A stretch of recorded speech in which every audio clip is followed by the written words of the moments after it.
நான் என் லைஃப்ல வந்து ரெண்டட் ஹவுஸ்ல இருந்ததே இல்லை.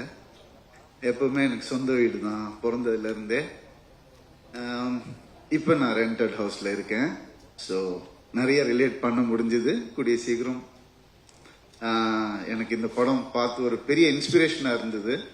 என் லைஃபை ரீலிவ் பண்ண மாதிரி இருந்துச்சு. என் லைஃபை லிவ் பண்ண போறேன்னு தோணுச்சு. இனிமேந்து நல்லபடியா ஒரு படம் அந்த ஒரு இன்ஸ்பிரேஷன் எல்லாருக்கும் கொடுத்தாலே போதும். அந்த இன்ஸ்பிரேஷனை இந்த படம் கொடுத்துருக்கு. ஐயா, உங்க பையனை செம்மையா வளர்த்துருக்கிறீங்க, வேற லெவல். அருண் வந்து எப்பவுமே ஒரு நண்பனா எங்க கூட இருக்கணும்னு நான் ஆசைப்படுறேன்.